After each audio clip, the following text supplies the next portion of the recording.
Hello, friends. So, today we are going to learn about Chapter 2 of the Class 8 history textbook, that is From Trade to Territory, the Company Establishes Power. So, in Chapter 1, we saw that how dates are not an important event. So, here also, let's move on the same line and we have to establish this factor that annexation of the Indian territory by the Britishers did not happen in a day. So, it was a continuous procedure and it happened, step by step, and for 100 years, the British Trading Company, the British East India Company, which came to India for trading purposes, they established their stronghold on the Indian territories and they started ruling, they started administering these regions. So let's see how did they do that. If they came for the trading purposes, if they came for, just for making profits out of a country, then what made them think that, okay, we can annex this country or, let's administered this country rather than just have a trading establishment here. So let's see what's in this chapter. Now, before the East India Company, we know that Mughal Empire was there. So after the last famous ruler of the Mughal Empire, that is Aurangzeb, the Mughal Empire began. It was not very strong after Aurangzeb, because Aurangzeb was the last very prominent Mughal empire who had this passion to to govern the country, to rule the country. All of the leaders that who came after, or all of the sons of Aurangzeb or their sons, subsequently they just lost their interest in having this power and they became lazy, and they were either not very capable rulers or they were not backed up by the people who were loyal to the rulers previously, like the zamindars were there, or all the subedars. They were not very loyal to these rulers. Of course, when the ruler has a stronghold, when any person below the ruler, they know that this person is a very strong minded person, and they may punish he or she may punish us for not being loyal, for being disloyal.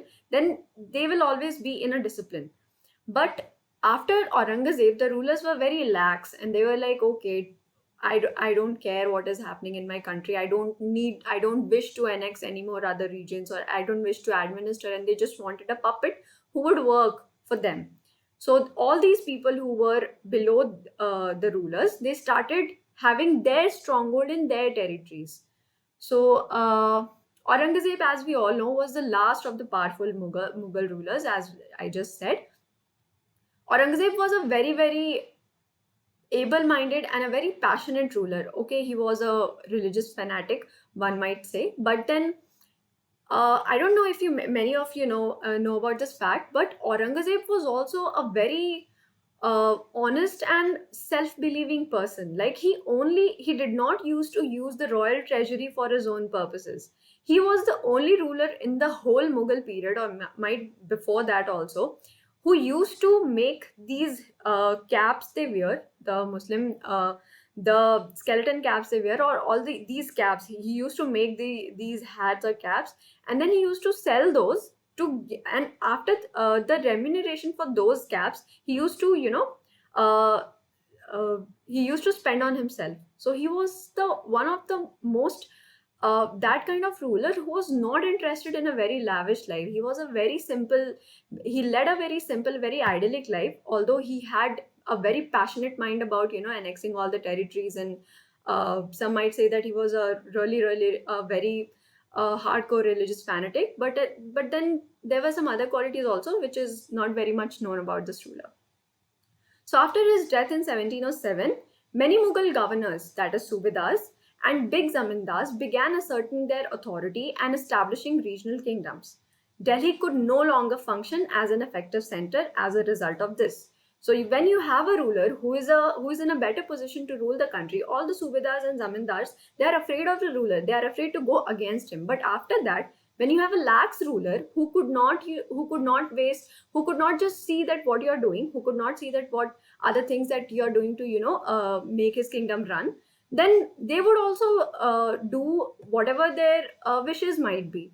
They will work according to their whims and fancies. So basically, nobody was listening to what the other rulers after Aurangzeb had to say, because they were very lax rulers who were not really interested in administrating or ruling a country.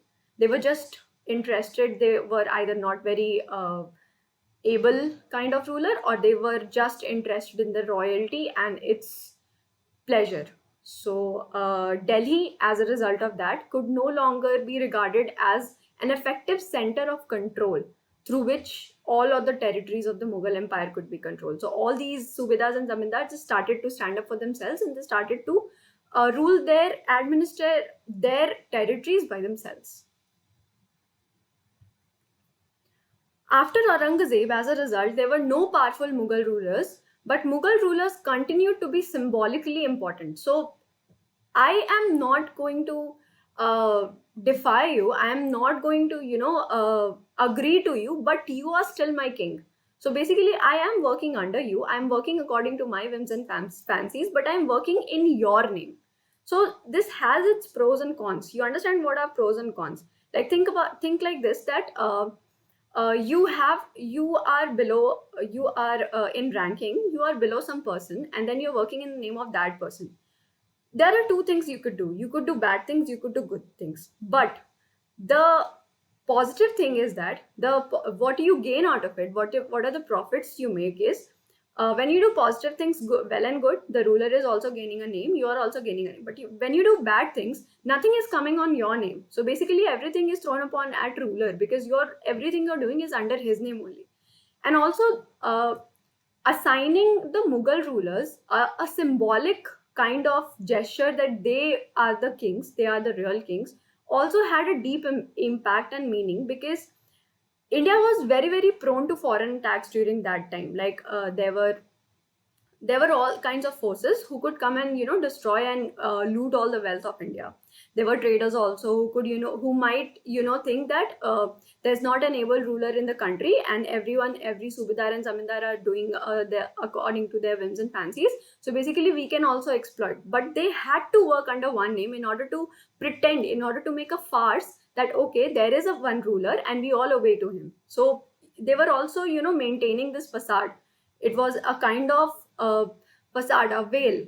So by the second half of the 18th century, a new power was emerging, the British.